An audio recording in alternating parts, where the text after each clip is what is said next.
He didn't resist. In fact, his only words were, "It was only a matter of time." Like, can you imagine that?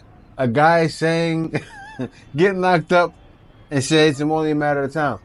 I gotta be honest. That guy is a full-time real criminal.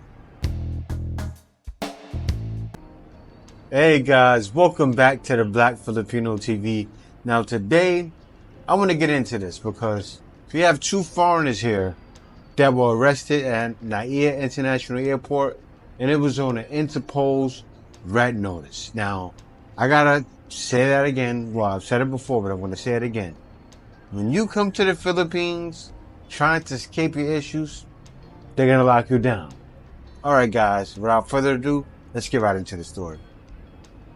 Because there's new details surrounding the capture of two international fugitives, and they both wanted by Interpol, and they were intercepted just 2 days apart at a major international airport, of course, NAIA, and their backgrounds are shocking. Now, the arrest was definitely meant to happen. Now, the first man, he was a 37-year-old man, arrived at the departure gates, dressed sharply, holding a first-class boarding pass and a confident demeanor. So you already know, first-class boarding pass. He was most likely getting it back where he's from, right? Destination, of course, the international financial hub, but when airport officials discovered to the authorities, this individual was flagged by Interpol red notice for a series of high-level financial crimes.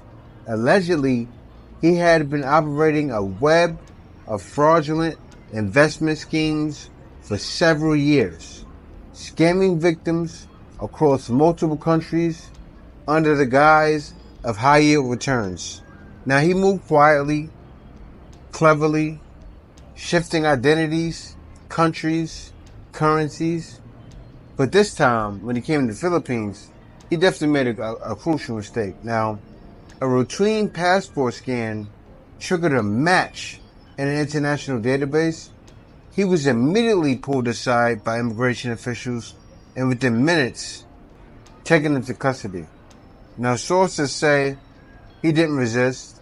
In fact, his only words were, "It was only a matter of time." Like, can you imagine that?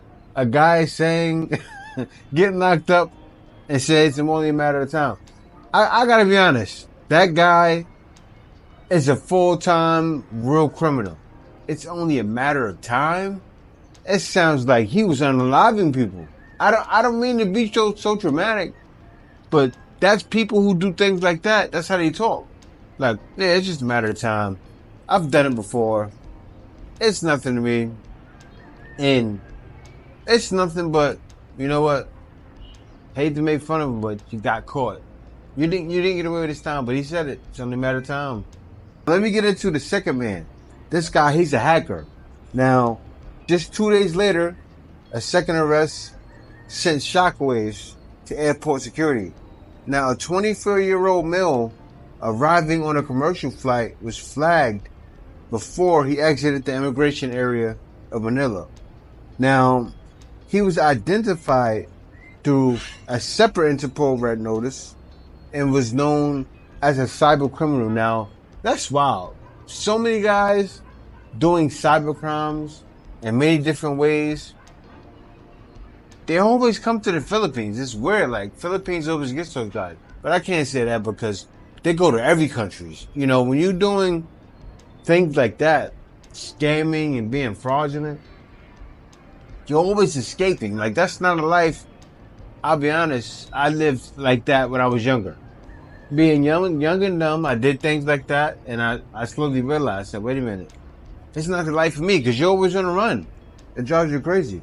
Now, allegedly, he was involved in coordinated digital attacks affecting financial institutions, social platforms, and private citizens across Europe and Asia. Now, authorities believe he had been operating under several aliases, specializing in identity theft, ransomware deployment, and online extortion. So, when intercepted, He appeared calm but confused, allegedly asking why was he being held. Investigators later confirmed the match using biometric data and digital footprint tracking shared by partner agencies overseas. Now, that's wild. You know, when they track everything, they track your digital footprint, including where you're traveling to. Like, I would never expect that to be out here in the Philippines, but they have it, and that's what happened. He got caught. And of course, you're using your passport. You're doing something like that, you're an international criminal. I'm not trying to give any advice, but at least have a different passport. At least have a second identity. What are you doing? Traveling to Manila? Like, say, hey, Jay, my name is Jay. I committed crimes. I did it under the name of Jay. And I'm traveling to Manila under the name of Jay. I traveled to the Philippines under the name of Jay. Like, that's crazy. But I am who I am, guys. I just want to let you guys know that. I'm not saying that because I'm an international criminal. I'm saying that because it's common sense. You got to use your brain. I mean, be smart. It says the response from authorities. What happened was the officials from the airport's immigration enforcement unit confirmed the arrest and they issued a statement. We remain fully committed to international cooperation. Our country will not be a haven for fugitives. These individuals will be held while deportation and extradition proceedings are prepared in coordination with their respective governments. Both men, of course, are now being held in a secure detention facility pending further legal action. Their arrest underscores the strength of international data sharing and the vigilance of local immigration authorities. Well, I don't wish anyone any harm, but going internationally, and they already were scamming people internationally. I don't wish harm on anyone, and it's not wishing harm, but I'm happy they would stop, because who knows what they would have came to the Philippines and done. I gotta be real. I gotta be real and honest. Filipinos are some of the most nicest, friendliest people, and some of the most giving. So imagine if they were slick talkers and they already know how to scam. They're over here running scams, taking a lot of times poor people, because that's who falls for these things. Because you got people in the Philippines that have know-how, but usually things like that work with people that are poor.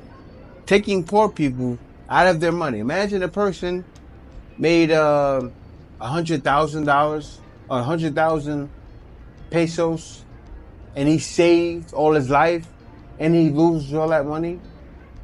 That's something like that's probably what they could have done, and I don't want to see that. And right now, this is my country.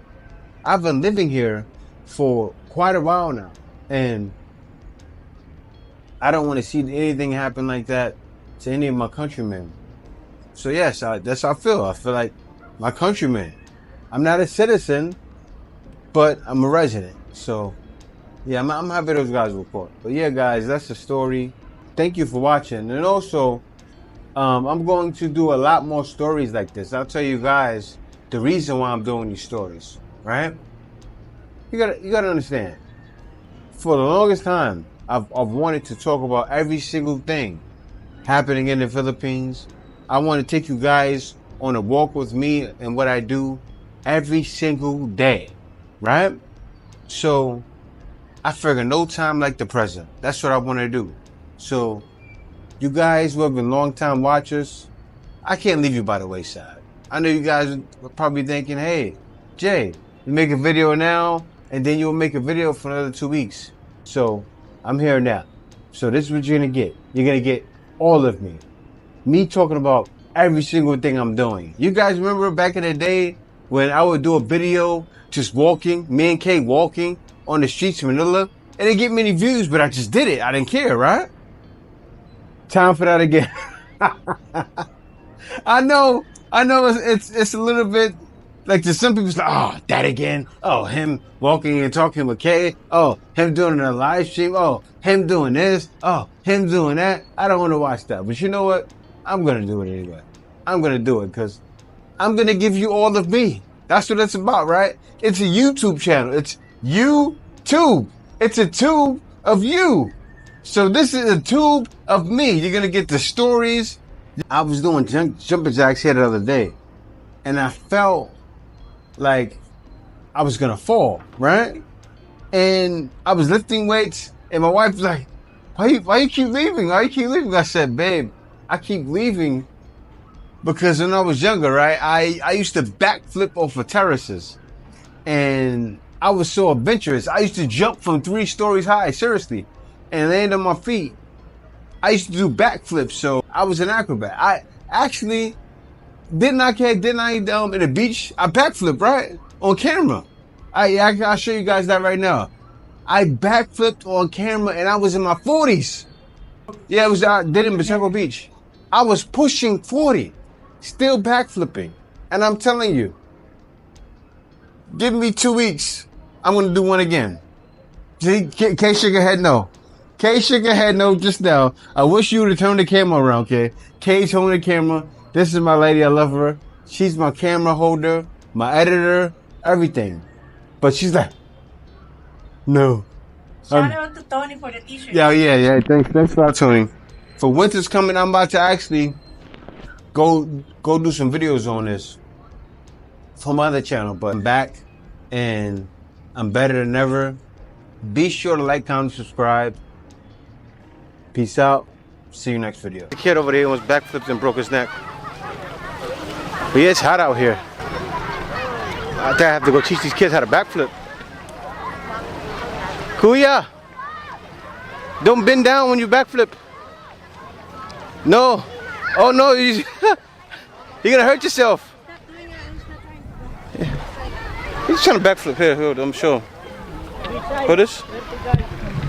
Oh yeah. Oh, he got skills. Oh, sorry. Sorry. I don't have my skills right now. I'm too old. Oh no, I can do it no more, old man. Now I can still do it.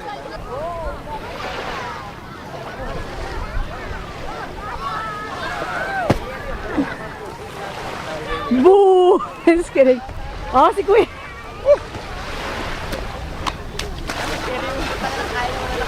I haven't done it in years. But, I remember back in the day in high school when I was in the cheerleading competition, I was able to do like 15 backflips. Some backflip, some backflip. But now I'm close to 40 years old. It's getting a little rough now. Thank you for watching this video. If you like my content, be sure to like, comment, and subscribe. Also, if you like my content, go to my Buy Me a Coffee at buymeacoffee.com/JTBF. And there you can buy me a coffee or you can book a consultation with me. I have consultations for a very small fee. At the bottom of this video, you'll see thanks there. You can give a thanks and make sure your comment is highlighted, and you can give a small donation that way as well. Guys, in the description, you'll see other videos of my other content that's great as well. So you can be sure to watch my other content there. Thank you for watching.